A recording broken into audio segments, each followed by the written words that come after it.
Dobar dan svima, dobrodošli u novu epizodu Znanost u 5. Danas je epizoda 11 za djecu, a naslov je Postoje li vanzemaljci? Dakle, draga djeco, dobrodošli. Pitanje za vas je, šta vi mislite, postoje li vanzemaljci? Neko od vas misli da postoji, neko od vas misli da ne postoji. Ja ću vam danas pokušati ispričati što su to vanzemaljci, što bi to mogli biti vanzemaljci, gdje bi oni mogli živjeti i jesmo li ih pronašli, kako ih mi tražimo i kako ćemo ih tražiti u budućnosti i možda najvažnije od svega, tko će ih tražiti u budućnosti. Dakle, prvo je što su vanzemaljci. Ako kažete vanzemaljci, onda odmah nekako skužite da su to živa bića, dakle morali bi biti živi, koji žive izvan zemlje. Je tako? Dakle, to su vanzemaljci. Morali bi biti živi i morali bi živjeti negdje van zemlje. A kakva živa bića mogu biti vanzemaljci? Oni mogu biti, recimo, bakterije, mogu biti male bakterijice koje su skoro i nevidljive. Možemo ih vidjeti samo pod mikroskopom ili sa povećalom. Onda bi to možda mogle biti neke životinje. Ne moraju biti slične kao naše životinje, ali bi mogle biti životinje. Mogle bi biti biljke. Biljke su isto živa bića. A mogle bi biti, na primjer, ljudi ili možda čak i roboti. Iako mi za robote najčešće govorimo da oni nisu živa bića, ali možda u budućnosti oni budu pametni dovoljno da ih možemo proglasiti kao da su živa bića. E sada, gdje bi mogli živjeti vanzemaljci? Što vi mislite? Gdje bi ih mogli pronaći? Prvo što nam pade na pamet, ako žive van zemlje, onda možda žive negdje blizu van zemlje. A gdje bi onda mogli živjeti blizu van zemlje? Mogli bi živjeti na nekim od planeta u sunčevom sustavu. Naprijed bi mogli razmisliti, pa možda žive na suncu. Jel vi mislite da neko može živjeti na suncu? Pa vjerojatno ne. A zašto? Zato što je na suncu jako vruće i tamo sigurno ne bi mogli živjeti. A onda bi možda mogli živjeti na nekom od planeta. A koji su planeti oko sunca? To su Merkur, Venera, Zemlja, Mars, Jupiter, Saturn, Uran i Neptun. Neki od vas kažu, a Pluton. E to je ovaj mali ovdje, vidite ovaj mali ovdje. A njega više ne zovemo planet, nego ga sada zovemo patuljasti planet. I oko sunca imamo 8 planeta. A Zemlja je treći po redu, ovdje, treći kamenčić od sunca. Pogledajte kako mali izgleda, kao kamenčić. A onda idemo razmisliti. Kakvi bi planeti trebali biti da na njima ima života?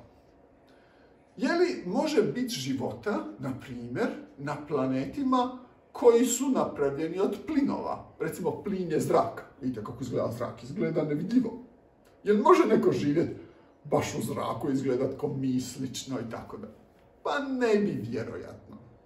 Nego bi planeti, vrlo vjerojatno, gdje bi mogao biti život, sličan ovakvom životu kakav mi vidimo, bi bili čvrsti i mi to kažemo stjenoviti planeti. I onda se prvo moramo zapitati koji od ovih 8 planeta su čvrsti, stjenoviti, a koji od njih su plinoviti.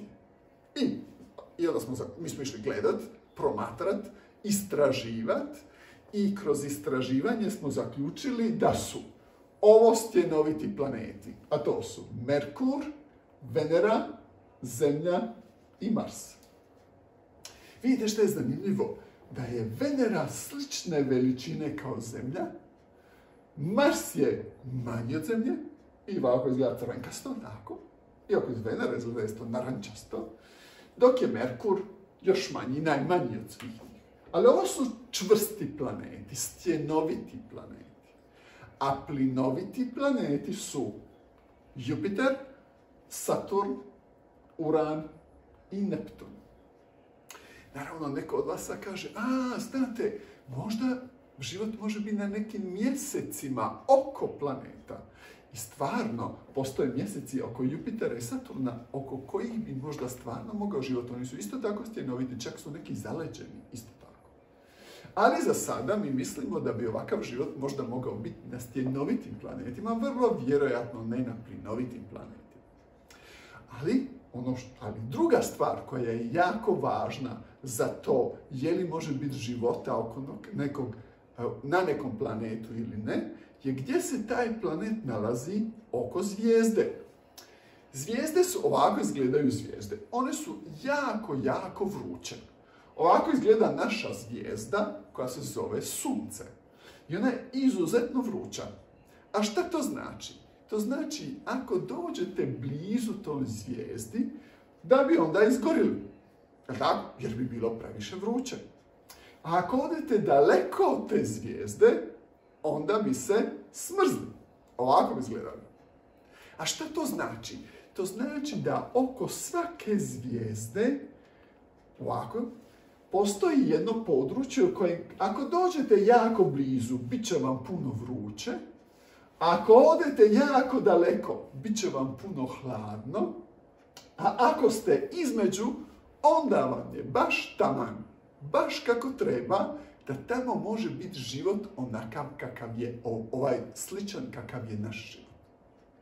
Dakle, da bi na nekom planetu bio moguć život, taj planet se treba nalaziti niti preblizu Suncu, niti predaleko od Sunca. Vi se sad sigurno pitate, a koji je onda od naših 8 planeta oko Sunca, koji se nalazi baš tamo gdje treba? Naravno, to je Zemlja. Jer ima još neki osim Zemlje na koji možda može biti život, jer nije niti preblizu, niti je predaleko. I kad to pogledamo, ovako to izgledajte, ovo je Sunce, a ovo zeleno je to područje u kojem može biti života. Mi to zovemo naseljiva zona. I u toj naseljivoj zoni se nalaze Zemlja i Mars. Venera i Merkur su preblizu, a svi ostali planeti, Jupiter, Saturn, Uran i Neptun, su predaleko.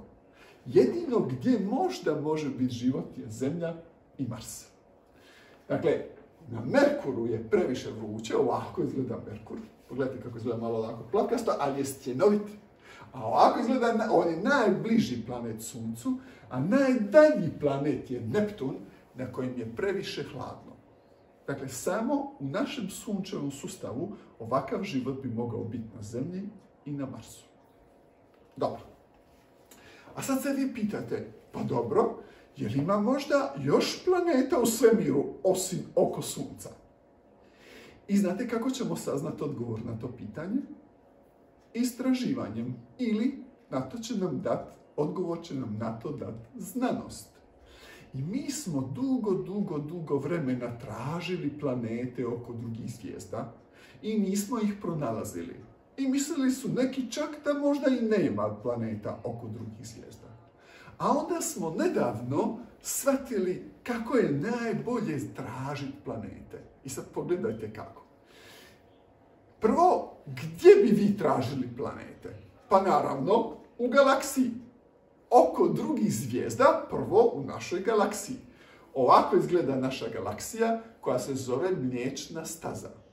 Ova je galaksija slična našoj galaksiji, ovako bi naša galaksija izgledala. U galaksiji se nalazi u središtu jedna ogromna crna rupa, oko koje sve zvijezde kruže oko te crne rupe. A Sunce se nalazi ovdje negdje, tu negdje, daleko od te crne rupe, i ta crna rupa nas nikad neće progutati, niti se moramo bojati te crne rupe. Ali ono što je zanimljivo je da, recimo, sad vi možete zamisliti, mi smo ovdje i ovdje ima život na Zemlji. Da smo, recimo, previše blizu ovoj crnoj rupi, onda bi nas ona možda i progutala. I ovdje ima puno energije i ovdje vrlo vjerojatno ne može biti života ovakav kakav je naš. A ako smo previše daleko od ove crne rupe, onda možda isto tako ne bi moglo biti života. Tako da je možda život samo moguć ovdje, u ovom području gdje se mi nalazimo, oko ove crne rupe u galaksiji.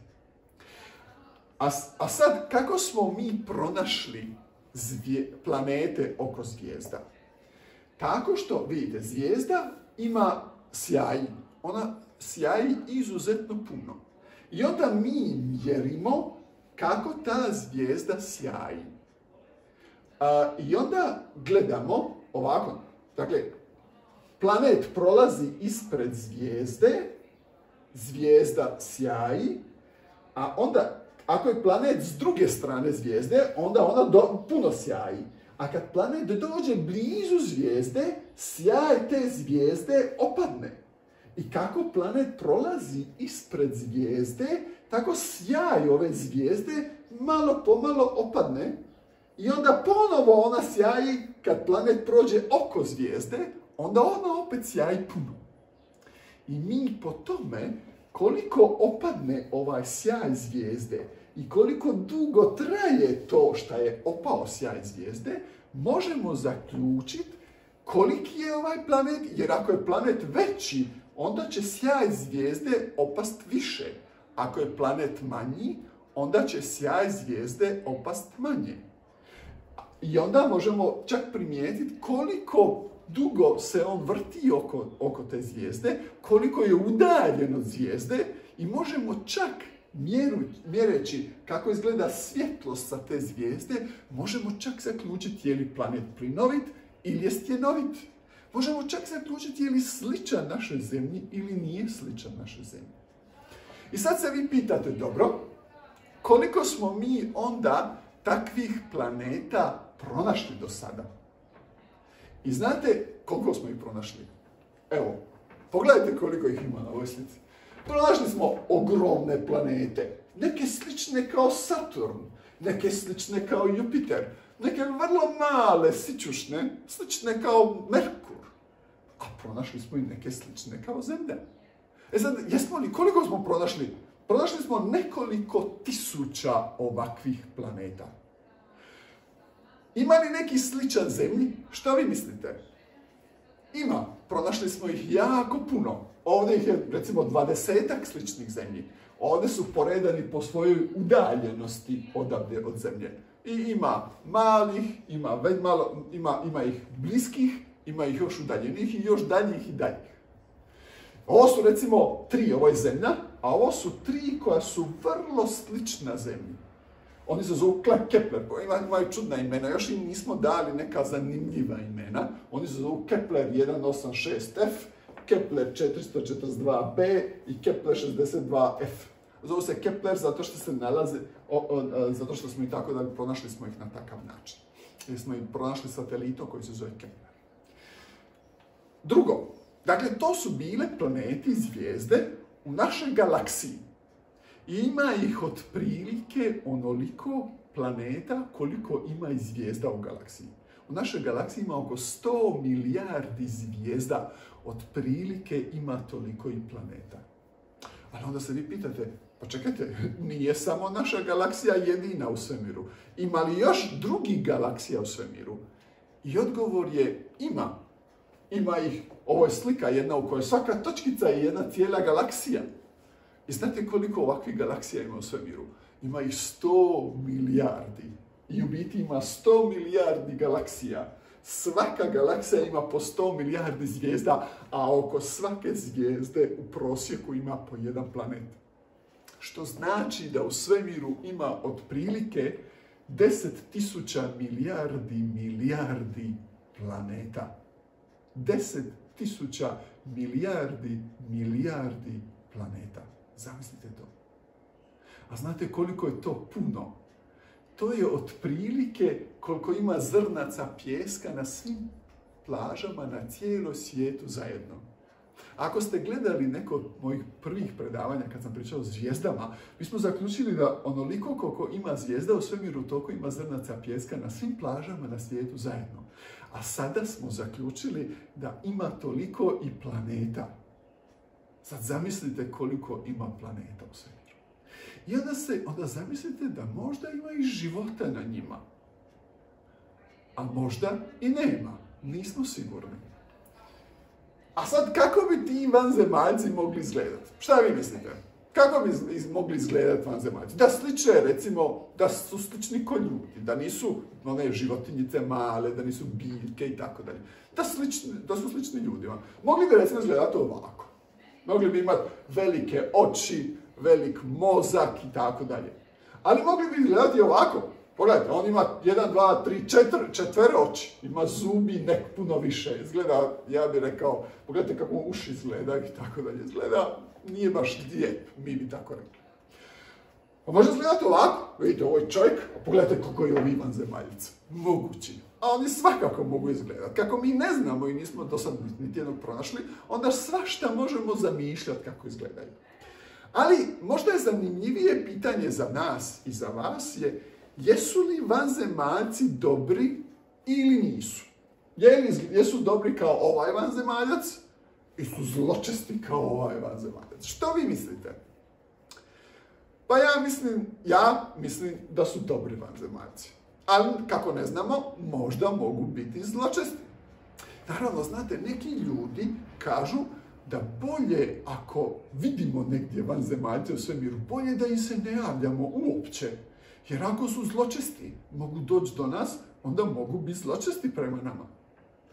Ja ne mislim baš tako. Naravno, ako su loši i zločesti, onda im se ne bi javljali. Ali ja recimo mislim da su vanzemaljci, ako postoje vanzemaljci, a da su to vrlo vjerojatno dobri vanzemaljci. Ali možda i vidimo jednog dana. Sad, kako mi tražimo vanzemaljce? Kako ih možemo tražiti? Prvi način da ih tražimo je da oni dođu do nas. Da dođu na zemlju ovdje, jave se, kažu, evo nas, došli smo, dobar dan.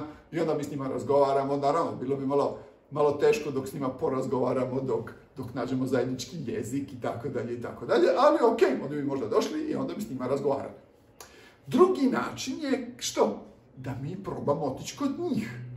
Dakle, da uzmemo svemirski brod i da stavimo astronaute na taj svemirski brod i da s tim svemirskim brodom putujemo po svemiru i tražimo vanzemaljce. Mi imamo astronaute. I znate dokle smo, mi smo počeli ići van zemlje u svemir. A znate dokle smo došli? Došli smo do mjeseca. Sa ljudima. Ljudi su došli do mjeseca. Roboti su došli, znate dokud? Došli su do Marsa, a jedan svemirski brod koji smo poslali je otišao dalje od Neptuna.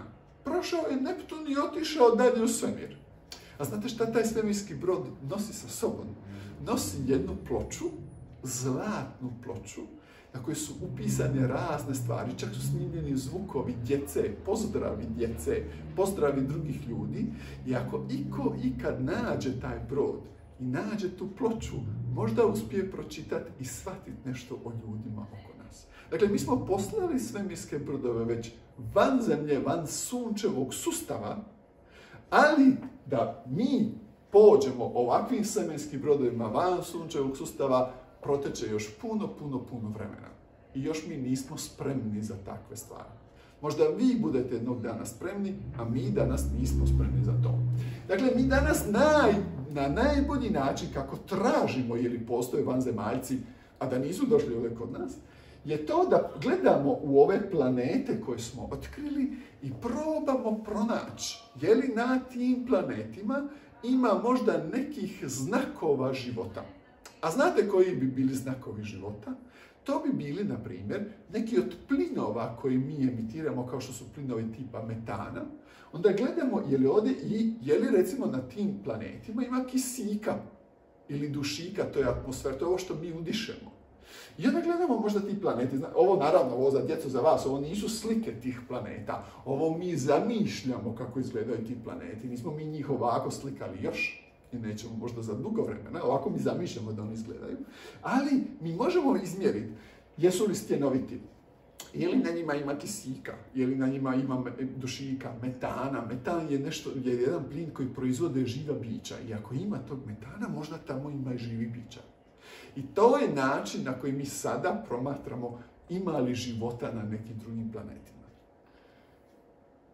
Onda je pitanje, pa dobro, kad smo tražili za sada, jesmo li mi pronašli vanzemaljce? I što vi mislite, jesmo li ih pronašli? Znate, puno ljudi je reklo, ja sam vidio vanzemaljca. Neki su ljudi rekli čak da su ih vanzemaljci oteli i odveli na svemirski brod, pa su ih vratili nazad. Naravno, mi smo to sve provjerili. Ovo je recimo bila, našli su jednu malu mumiju ovakvu, ona mala, ona neko ovako je velika bila. Čak su brojili koliko ima rebara i ima manje rebara nego što ima kod ljudi. I onda su rekli ljudi, ovo je mumija nekog vanzemaljca. I znate što smo mi onda radili? Mi smo to provjeravali. Kako? Opet istraživajući i radeći znanost. I znate koji je zaključak? Da ovo nije vanzemaljac, nego da je to neka ljudska osoba koja kad se mumificirala, onda se pretvorila ovako neko biće, ali ovo nije vanzemaljac. I mi smo do sad provjerili svaki put kad bi netko rekao da je vidio vanzemaljca, da ga je vanzemaljac oteo i da je bio na svemirskom brodu, mi smo to provjerili i niti jedan put to nije bilo točno. I sve ono što vi vidite u filmovima, na televiziji, na YouTube-u i tako dalje, kad neko tvrdi da je vidio vanzemaljca, to nije točno.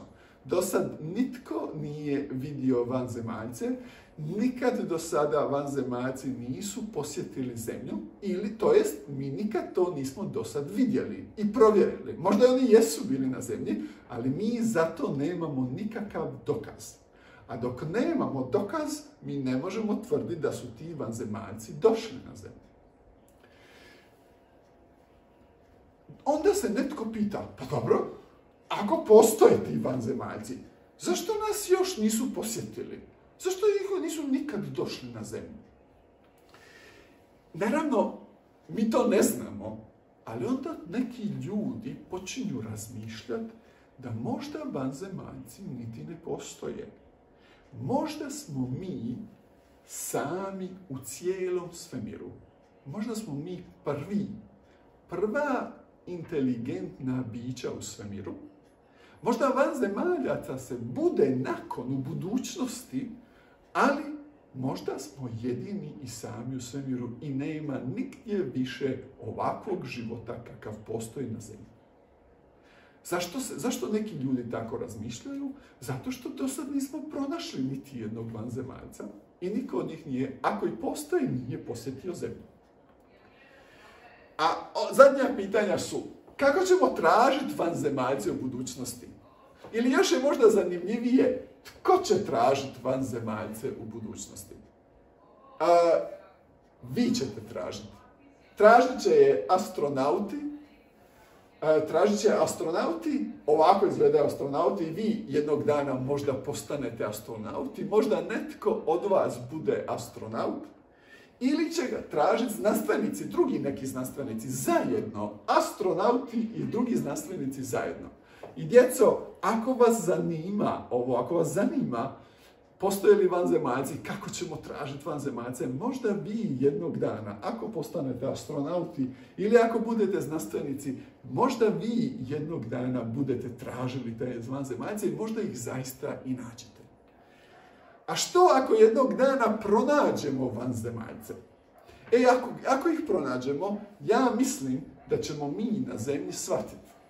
Znate ono kad ljudi gledaju crnce, bijelce, žute, crvene ljude i misle da smo mi svi različiti. Ja mislim da će ljudi shvatiti da smo mi svi zajedno jedna rasa, zajedno sa biljkama i životinjama i ljudi, svi zajedno smo rođaci i mi se svi zovemo zemljani, zato što živimo na zemlji. I ja mislim da ako ih nađemo, da će to ujediniti cijeli svijet. Na kraju, postoje li vanzemaljci? Odgovor je ne znamo. A zašto? Zato što ih do sad nismo pronašli. Možda postoje, možda ne postoje. Možda smo mi sami u svemiru, barem za sada smo možda sami u svemiru. Ali ono što je najvažnija poruka za sve vas je da nastavljamo tražiti. Mi ćemo i dalje gledati u nebo. Mi ćemo gledati je li iz tog neba, je li dolaze možda vanzemaljci kod nas, hoće li nas posjetiti? Ili možda mi jednog dana odemo od ove zemlje i neko od nas ode tražiti te vanzemaljce sa svemirskim brodovima. vrlo vjerojatno ćemo prvo poslati robote da ih idu tražiti, zato što roboti su otporniji od nas i mogu izdržati u svemiru, ali jednog dana možda neko i od nas pođe na takav put.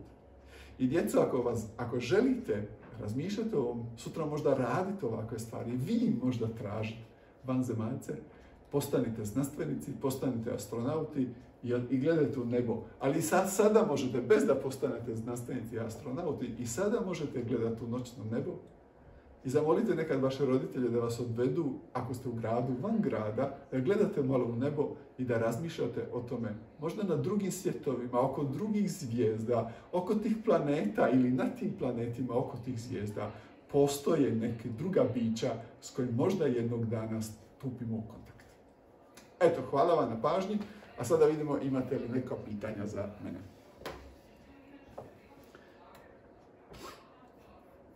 Dobro.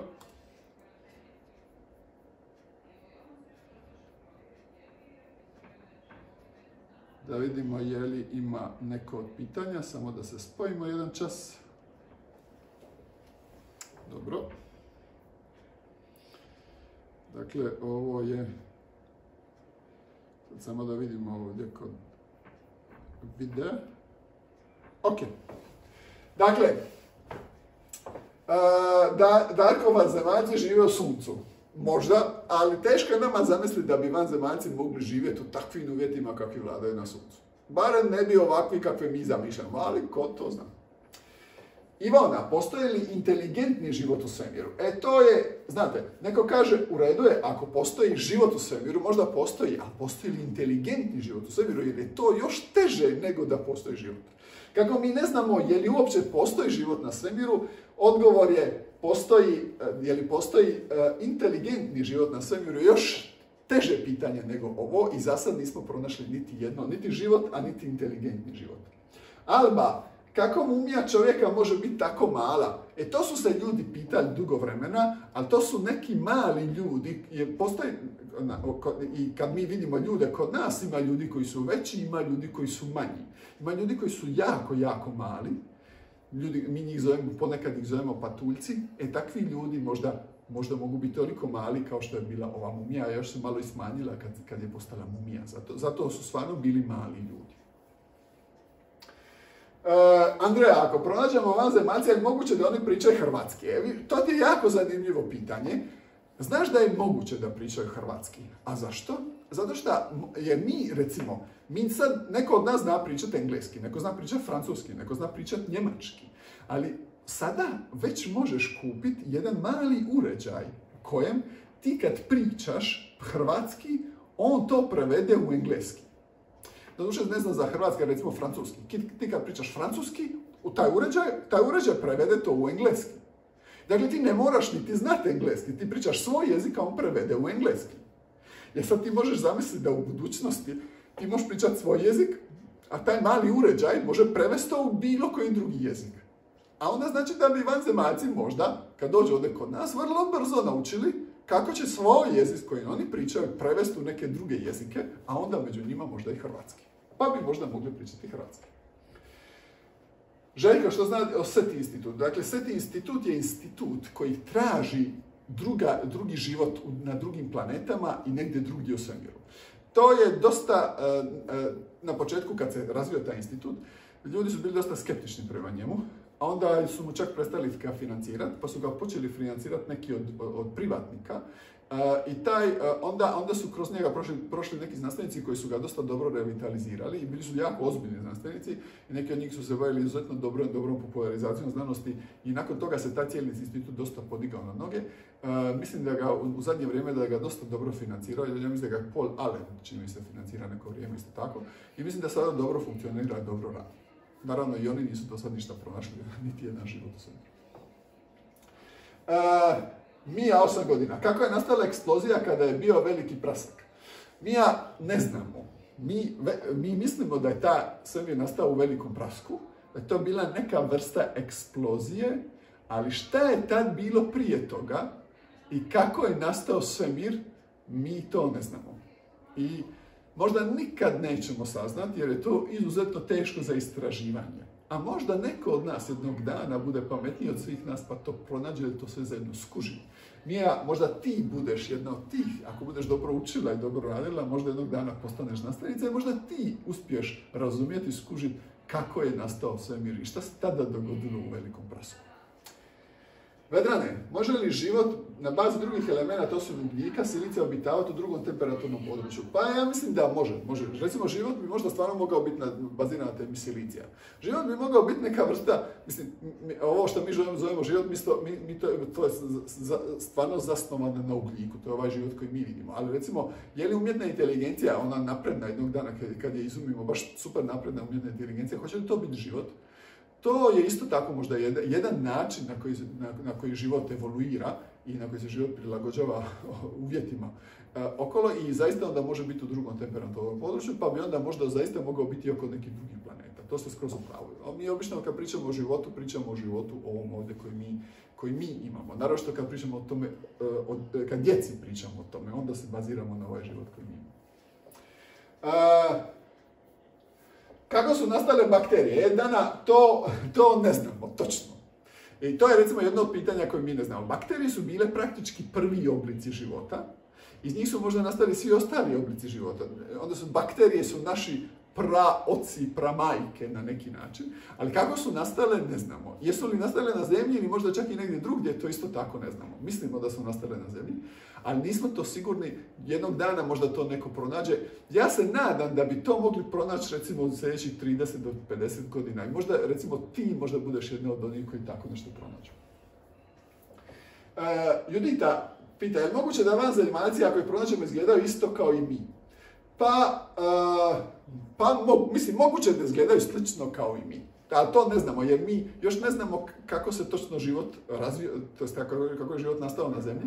Znamo kako se razvijao od kada je nastao po evoluciji. Ja bih rekao da je vrlo malo vjerojatno da izgleda kao i mi, ali ok, kako ne znamo, kako još nismo vidjeli, ja mislim da je moguće. Nikolina, jesu li vanzemaljci prije pomagali ljudima? Mislimo da nisu. Mi mislimo da nikad do sad nisu vanzemaljci došli na zemlju i pomagali ljudima. Naravno, neki ljudi misle, znate, neki ljudi, postoje recimo na uskršnjim otocima, postoje neki kipovi ogromni koji su razbacani po tim uskršnjim otocima i onda ljudi kad su to prvi put došli na te otoke i vidjeli te kipove, oni su se pitali, pa čekaj, kako su ljudi mogli raditi ovako ogromne kipove i micati ih po otoku? Ali onda su nakon nekog vremena skužili da su to napravili ljudi. To je bilo teško, ali nije bilo nemoguće. Recimo i piramide. Znaš, u Egiptu postoje piramide. Onda su se neki ljudi pitali, pa kako su ljudi uspjeli napraviti te piramide? To oni nisu mogli, jer ljudi nisu prije imali bagere da rade tako velike piramide. Ali onda smo mi skužili da su to ljudi ipak napravili. To je bilo teško, ali nije bilo nemoguće i nije im niko trebao pomoć za to. I zato mi mislimo da vanzemaljci nikad do sad nisu došli na zemlju i nisu pomagali ljudima prije. Nina pita na koji način utvrđena mumija nije vanzemaljska. Nina, to smo utvrdili DNA analizom. Znaš šta je DNA analiza? Ti uzmeš komad nečega što je nekad bilo živo i analiziraš strukturu kemijsku, to je genetsku strukturu i analizom te genetske strukture te mumije smo u biti zaključili da je ona živo biće, da je ona čovjek. Tako smo mi to zaključili. Jurica, koji dio svemira smo uopće u mogućnosti promatrati u potrazi za inteligentnim životom? Dakle, mi smo do sad, ovo je super dobro pitanje, mi do sad istražujemo ovaj dio svemira oko nas. To je recimo ovaj dio svemira, ja bih rekao, ne znam, možda nekoliko stotina, nekoliko tisuća svjetlosnih godina oko nas, gdje možemo tražiti planete oko zvijezda. Naravno, mi onda, gledajući i zaključujući da ima oko nas, u tom dijelu svemira, ima jako puno zvijezda i planeta, i da oko svake zvijezde ima u prosjeku po jedan planet, da zamislimo da tako izgleda cijeli ostali svemir, i ostale galaksije i sve ostalo. Tako mi u biti promatramo. Mi smo, recimo, kraj najbliže zvijezde Zemlji, koja se zove Proxima Centauri, pronašli planete i pronašli smo čak planete koje se nalaze u naseljivoj zoni. I sad imamo ideju kako da na taj planet pošaljemo svemirske brodove. Ali znaš kolike svemirske brodove? Ovako male, ovako, mali čip, jedan mali čip, da stavimo taj mali čip u jedro od 4x4 metra i da to jedro pošaljemo u svemir i onda ga ubrzamo laserima sa Zemlje, imamo na Zemlji, sagradimo polje od 10 miliona lasera i te lasere usmjerimo u to jedro, a to jedro u sredini ima mali čip i pošaljemo to jedro na tu zvijezdu, koja je najbliža zvijezda Zemlji, udaljena je 4 svjetlosne godine, a takvih jedara bi poslali 10.000. Sad zamislite, 10.000 jedara od 4 puta 4 metra sa jednim malim čipom u sredini, poslali bi prema toj zvijezdi, trebali bi im 20 godina da dođu do te zvijezde, a od 10.000 jedara samo nekoliko bi ih preživjelo. I onda bi otišli do te zvijezde, pogledali što je tamo i onda bi poslali signal ovdje nazad. To je za sad ideja kako da ih pošaljemo. Dakle, mi možemo za sad istraživati samo ovaj uski dio svemira, a u budućnosti možda budemo mogli istraživati i drugi. Željko, terraformacija Marsa, ima još kakvih planova za to? Pa mislim da ima planova, ali ja mislim da su to dosta znanstveno fantastični planovi.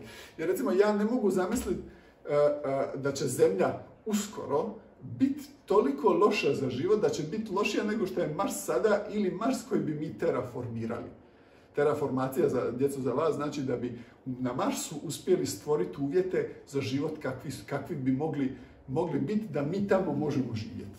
Mislim da je to izuzetno daleka tehnologija da bi tako nešto mogli napraviti na Marsu, da bi bilo bolje nego što ikad može biti na Zemlji uz bilo koje uvjete koje možemo zamisliti sada.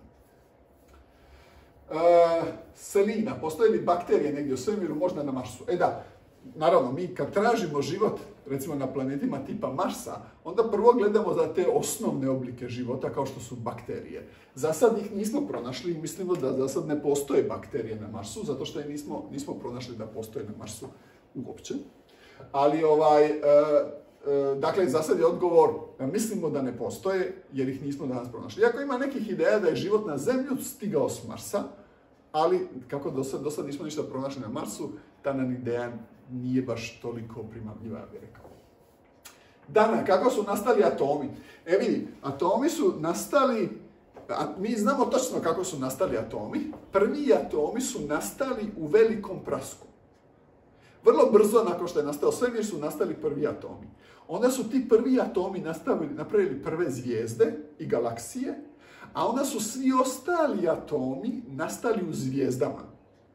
I onda je zvijezda eksplodirala i poslala te atome dalje u svemir, pa su nastale druge zvijezde, pa treće zvijezde i tako onda su nastale zvijezde i zvijezde su proizvodile atome. Dakle, svi atomi su nastali ili u velikom prasku ili u zvijezdama. I to jako dobro. Mi za svaki atom praktički znamo gdje je nastao. Ili u velikom prasku ili u zvijezdama. Daniel, nakon što se Sunce pretvori u bijelog patuljka, što će se dogoditi s planetima Sunčevog sustava? Hoće li se masa i gravitacija bijelog patuljka držati dalje na okupu ili će se planeti udaljiti od Sunca i čak odletiti u svemir van Sunčevog sustava? Daniel, ne znam. Mislim ovo je dobro pitanje, to vjerojatno znam, ali ja to ne znam. Mislim da će, barem ove unutarnje planete, doduše u tom procesu transformacije u bijelog patuljka, Sunce će prvo narast i možda dođe praktički do Zemlje, naraste naprijed u crvenog diva. Kad se tako nešto dogodi, već će se poremetiti gravitacijska sila, vjerojatno će Zemlja se malo udaljiti, ali hoće li nakon toga Sunce biti u mogućnosti držati sve ove planete i što će se dogoditi, ne znam. Ja ne znam, a vjerujem da su ljudi radili već simulacije takvog tipa. Kad se Sunce pretvori u bijelog patuljka, ono će biti veličine Zemlje otprilike, ali će biti puno gušće tada. I hoće li tada imati dovoljno gravitacijske sile da zadrži planete ili će se planete raspršiti, ne znam točno. Ali što je zanimljivo pitanje za mene, ja ću isto tako provjeriti. Nela, od čega se sastoji atomi? Bravo Nela. Atomi se sastoje od... Dakle, atom, ako zamišljiš da je atom neka kuglica, iako nije, ali nema veze, ako ti si dijete, ti to možda misliš. Ona se sastoji od još jedne manje kuglice u sredini, koje se zovu protoni i neutroni. To su dvije kuglice kojih ima više, zavisi koliko je velik atom. Za velike atome ima ih puno, a za mali ima ih malo. I mali kuglica koje se zove elektroni koji kruže oko tih kuglica u sredini. A ti protoni i neutroni se sastoje još od malih kuglica koje se zovu kvarkovi. A ti kvarkovi se možda sastoje još manjih kuglica, ali to ne znamo. A možda nisu, možda su oni zadnje kuglice. Dakle, atomi se sastoje od protona, neutrona i elektrona, a protoni i neutroni se sastoje od kvarkova. I mi smo to naučili i znamo danas praktički od čega se sastoje svi atomi. Dobro. Ok, vidim da nema više pitanja. Ok, djeco i odrasli. Za odrasle ćemo napraviti jedno drugo predavanje koje će biti Jesmo li sami u svemiru, koje će biti malo kompleksnije nego ovo za djecu. Ovo za djecu je bilo jednostavnije. Tako da, to će biti možda za tjedan, 2 dana, to ćemo objaviti. Onda vas pozivam da se priključite tom predavanju. Vidimo se onda za 7 dana djeco, a odrasli vidimo se u ponedjeljak ili u srijedu. Eto ga, doviđenja.